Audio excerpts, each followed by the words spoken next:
नमस्कार विद्यार्थी मित्रों, मेरे YouTube channel study with Pankaj Nadia में आप सबका स्वागत है। विद्यार्थी मित्रों, आज हम कक्षा 7 प्रथम सत्र हिंदी उसमें इकाई 4 कथनी और करनी के बारे में सीखेंगे। तो शुरू करते हैं आज की वीडियो। कथनी और करनी। कथनी और करनी इस पाठ का, इस इकाई का प्रकार है निबंध। ये याद रखिए, परीक्षा में पूछा जाता है 1 मार्क के लिए।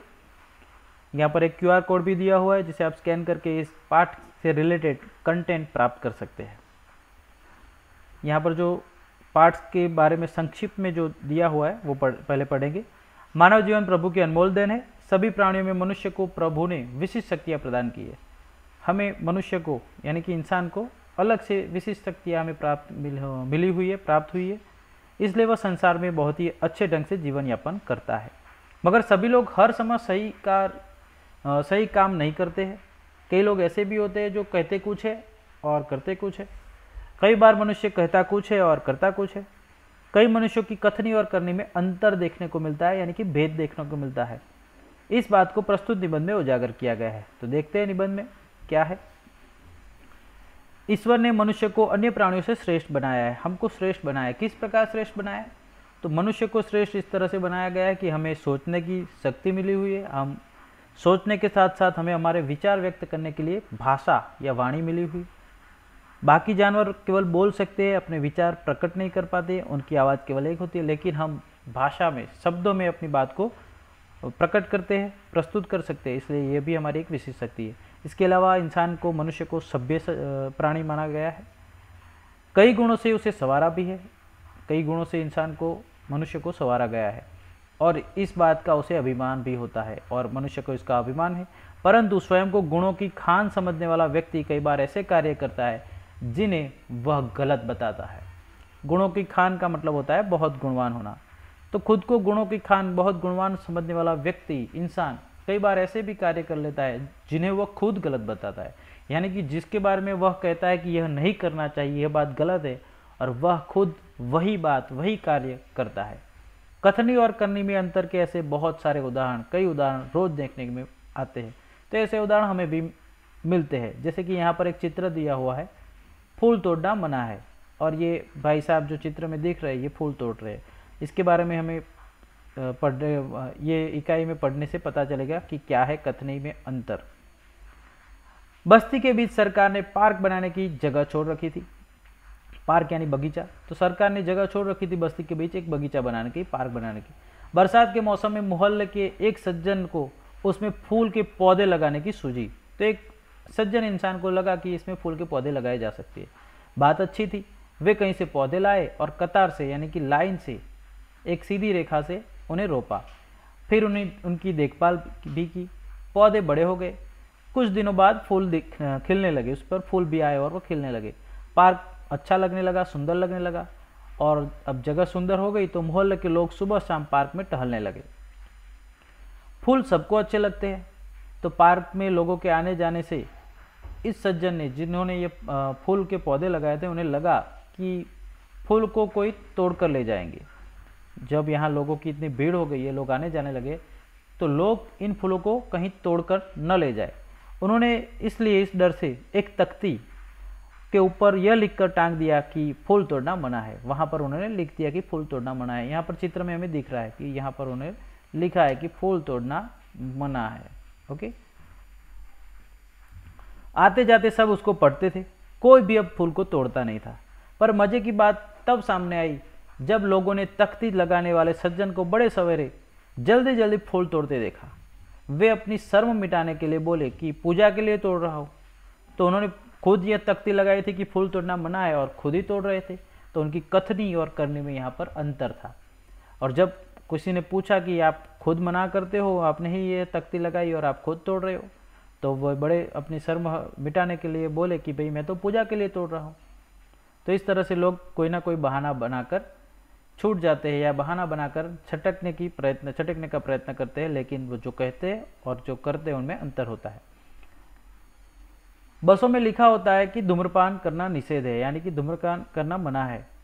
एक बार यात्रा करते हुए देखा कि एक यात्री ने बीड़ी जलाई और पीने लगा। उसे देखकर कंडक्टर वहां आया और कंडक्टर ने कहा, भाई साहब बस में बीड़ी सिगरेट पीना मना है। उसने जलती बीड़ी खिड़की से बाहर फेंकवा दी। थोड़ी देर बाद कंडक्टर ड्राइवर के रूप कैबिन में जाकर बैठा और सिगरेट जलाई और दोनों पीने लगे। एक दूसरे यात्री ने देखा तो लिखे हुए वाक्य की तरफ इशारा करते हुए कंडक्टर से कहा कि भाई साहब बस में सिगरेट पीना भी मना है। तो इस पर कंडक्टर शीघ्र बोल उठा, यह वाक्य आपके लिए है, न कि हमारे लिए। तो देखो, कंडक्टर एक यात्री को कहता है कि भाई सिगरेट पीना मना है, धूम्रपान करना निषेध है, अच्छी बात है, नहीं करना चाहिए बस में। लेकिन वही कंडक्टर खुद जाकर ड्राइवर के कैबिन में बैठकर सिगरेट जलाते और दोनों पीने लगते। और जब कोई उनकी इस गलती पर इशारा करता है, अंगुली निर्देश करता है, तो कंडक्टर साहब कहते हैं कि भाई यह वाक्य आपके लिए है, न कि हमारे लिए। तो यहाँ पर कंडक्टर की कथनी और करनी में अंतर देखने को मिलता है। एक व्यक्ति दुकान पर गया, स्कूटर दुकान के सामने खड़ा कर ही रहा था कि दुकानदार बोला, आप अपना स्कूटर वहां सामने वाहन रखने के स्थान पर खड़ा करके आए, यानी कि आप अपना स्कूटर जहां पर पार्किंग एरिया है वहां रख के आए। सज्जन ने कहा, मुझे ज़्यादा समय तक थोड़े ही रुकना है, मैं तो सामान लेकर अभी चला जाऊंगा। तो दुकानदार बोला, पर दुकान के सामने बीच सड़क पर स्कूटर खड़ा करना कोई ठीक बात नहीं है। तो दुकानदार उसे कहता है कि भाई यहाँ रखना तो सही नहीं है, ठीक नहीं है, चाहे आपको 5 मिनट या 2 मिनट के लिए ही खड़ा करना है, आप अपना स्कूटर जहाँ पर वाहन रखने की जगह है वहाँ पर खड़ा करके आइए। वो सज्जन दुकानदार की बात मानता है और स्कूटर वाहन खड़ा करने के स्थान पर ले जाकर खड़ा किया उन्होंने और वापस आकर सामान खरीदने लगे। इतने में स्कूटर लेकर दुकान पर एक लड़का आया। स्कूटर दुकान के सामने खड़ा करके वह दुकान के अंदर चला गया। अब इस बात पर दुकानदार ने उस व्यक्ति को, उस लड़के को कुछ नहीं कहा। तो जो पहले सज्जन आए थे उन्होंने दुकानदार से कहा, आपने इसे मना नहीं किया? तो वह बोला, यह तो मेरा बेटा है। तो यहाँ पर नियम सबके लिए समान नहीं है। जो नियम सामान खरीदने आए ग्राहक पर लगता है, वही नियम दुकानदार अपने बेटे पर नहीं लगाता है। दुकान के सामने वह स्कूटर खड़ा करे तो कोई बात नहीं, लेकिन यदि ग्राहक खड़ा करता है तो उसे उस पर दिक्कत है, परेशानी है। तो यहाँ पर कथनी और करनी में, दुकानदार की कथनी और करनी में अंतर है। वो जो कहता है, दूसरे लोगों को कहता है, वह अपने बेटे से नहीं कहता है। इस तरह से उसकी कथनी और करनी में अंतर देखने को मिलता है। तो ऐसा आप भी अपने समाज में, अपने आसपास, कहीं पर भी, हम जहाँ रहते हैं वहाँ पर देख सकते हैं। कई लोग, समाज का मतलब है हम जहाँ पर रहते हैं वहाँ की बात है, तो वहाँ पर कई लोग ऐसे होते हैं जो आपसे कहेंगे कि भाई आइसक्रीम नहीं खाना चाहिए, सर्दी हो जाएगी, लेकिन वो खुद खाएंगे। कुछ लोग ऐसे होते हैं जो आपसे कहेंगे कि भाई बीड़ी सिगरेट नहीं पीना चाहिए। बड़े बुजुर्ग होते हैं जो हमें कहते हैं और खुद खाते हैं, खुद मसाला खाते हैं, खुद खैनी खाते हैं, पान मसाला खाते हैं और दूसरे को मना करते हैं। तो ऐसे भी बहुत सारे बड़े लोग होते हैं जो दूसरे से कहते हैं कि भाई इस तरह से बेकार नहीं बैठे रहना चाहिए, दूसरों की चुगली नहीं करनी चाहिए, और वह खुद दूसरों की चुगली करते रहते हैं। चुगली का मतलब है यहाँ की बातें वहाँ करना। तो इस तरह की बहुत सी हरकतें हमें देखने को मिलती है, हर रोज़ देखने को मिलती है कि लोग कहते कुछ है और करते कुछ है, यानी कि उनकी कथनी और करने में अंतर देखने को मिलता है। कुछ लोग ऐसे भी होते हैं जो आदर्श की बातें करते हैं, लेकिन जब उन्हें अपनाना पड़े तो वे आदर्श भूल जाते हैं। एक दिन एक सज्जन के घर उनके मित्र मिलने आए। दोनों मित्र बातचीत में मग्न थे कि किसी ने दरवाज़ा खटखटाया। तो उन्होंने खिड़की से झाँक कर, यानी कि देखकर, उन्होंने खिड़की से झाँक कर देखा, यानी कि सिर निकाल कर देख लिया, तो बाहर मकान मालिक खड़ा था, जो पिछले 4 माह का किराया मांगने बार बार आ रहा था। उन्होंने अपने बच्चे को समझाकर बाहर भेजा। जब बच्चा बाहर गया तो मकान मालिक ने उससे कहा, तुम्हारे पिताजी से कहो कि मैं मकान का किराया लेने आया हूँ।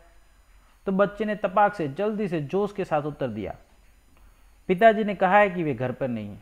बोलो किस तरह का उत्तर है कि पिताजी ने कहा है कि वे घर पर नहीं है। तो बच्चे की बात सुनकर मकान मालिक हंसने लगा। घर में बैठे मित्र के चेहरे पर भी मुस्कान आ गई, जिसे देखकर वे सज्जन पानी पानी हो गए। पानी पानी हो जाना मुहावरा है, इसका मतलब है लज्जित होना, शर्मिंदा होना। तो इस तरह की घटनाएं भी घटती है। कई बार हम जो कहते हैं वो करते नहीं है, कई बार हमारी बातों में कथनी और करनी में अंतर देखने को मिलता है। एक सज्जन ने अपने पोते को यह सिखाया था कि हमें कभी भी किसी काम को गलत ढंग से नहीं करना चाहिए, सदा अपनी बारी की प्रतीक्षा करनी चाहिए, यानी कहीं पर भी घूस नहीं मारनी चाहिए, कहीं पर भी बीच में घुस के अपना काम नहीं करवाना चाहिए, हमें हमारी बारी की प्रतीक्षा करनी चाहिए। एक दिन की बात है, वे जल और बिजली के बिल जमा कराने गए। साथ में उनका 8 वर्ष का पोता भी था। बिल जमा कराने वालों की लंबी कतार देखकर वे कोई उपाय सोचने लगे। दादाजी जो थे, जिन्होंने अपने पोते को सिखाया था कि हमें अपनी बारी की प्रतीक्षा करनी है, उन्होंने खड़े हुए लोगों को ध्यान से देखा। आगे ही एक परिचित व्यक्ति खड़ा दिखाई दिया। वे तुरंत उसके पास गए और बोले, बेटा ये बिल तुम घर पर ही भूल आए, लो इसको भी जमा करा दो। वह व्यक्ति कुछ बोले उससे पहले ही बिल व राशि यानी कि रकम उसके हाथ में थमा दी और एक तरफ जाकर खड़े हो गए। उनका पोता बार बार कहने लगा, दादाजी लाइन में लगी है ना। क्यों? क्योंकि पोते को उन्होंने ही सिखाया था कि बेटा हमें हमारी बारी की प्रतीक्षा करनी चाहिए। लेकिन यही दादाजी जब लाइन या कतार लंबी देखते हैं तो अपने आदर्श भूल जाते हैं और बीच में अपने परिचित व्यक्ति को राशि व बिल दे देते। उसकी बात सुनकर, पोते की बात सुनकर सारे लोग हंसने लगे। तो कई लोग ऐसे होते हैं जो आदर्शों की बातें तो करते हैं पर उन्हें अपनाते नहीं है। इस प्रकार का आचरण अच्छा नहीं होता है। ऐसा आचरण करने वालों को कभी सम्मान नहीं मिलता, वे हंसी के पात्र बनते हैं। इसलिए हमें कथनी और करनी दोनों में सदैव समानता रखनी चाहिए। कथनी का मतलब हम जो कहते हैं वे, और करनी का मतलब होता है हम जो करते हैं। तो हमें जो हम कहते हैं वही हमें करना चाहिए। हमें ऐसी ही बातें करनी चाहिए जो हम कर सकते हैं, वरना हमें बातें ही नहीं करनी चाहिए। कई बार कई लोग बड़े आदर्शों की बातें करते हैं, खुद वे आदर्श नहीं अपना पाते, बाद में लोग उन पर हंसते हैं, उनका मजाक उड़ाते हैं, उनको कभी आदर या सम्मान नहीं मिलता। तो हमें भी हमारी कथनी और करनी में समानता रखनी चाहिए। हम जो कहते हैं उसी प्रकार के कार्य करने चाहिए।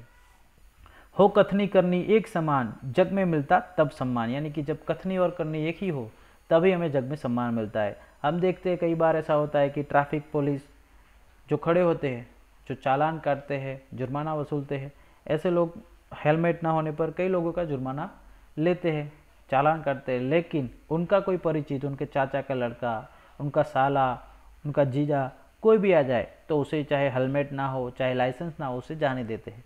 तो यहाँ पर भी नियम तो सबके लिए होते हैं, लेकिन वो कथनी और करनी में अंतर देखने को मिलते हैं। और इसी की वजह से जब कथनी और करनी एक समान नहीं होती तब कई बार भ्रष्टाचार जैसी समस्याएं आती है।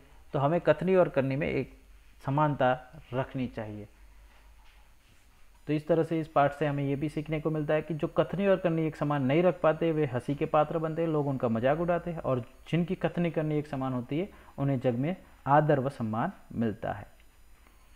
पाठ के शब्दार्थ देखते हैं। सवारा यानी सजाया, अंतर यानी भेद या फर्क, पार्क यानी बाग बगीचा, या कतार यानी पंक्ति या लाइन, वर्जित यानी निषेध या मनाही, कंडक्टर यानी परिचालक जो टिकट काटता है, ये कंडक्टर अंग्रेजी शब्द है। शीघ्र यानी जल्दी, तपाक से यानी जोश के साथ, जल्दी से। पोता यानी पुत्र का पुत्र, बेटे का बेटा। प्रतीक्षा यानी इंतजार। राशि यानी रकम। आचरण यानी व्यवहार। सदैव यानी सदा के लिए। मुहावरे भी है।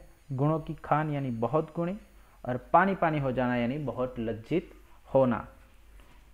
तो विद्यार्थी मित्रों, इस तरह हमने कथनी और करनी इस निबंध के इस पाठ के बारे में सीखा।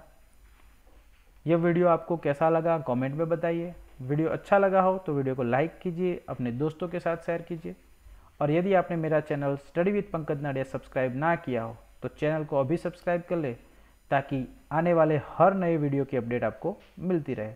मिलते हैं एक नए वीडियो के साथ, तब तक के लिए गुड बाय।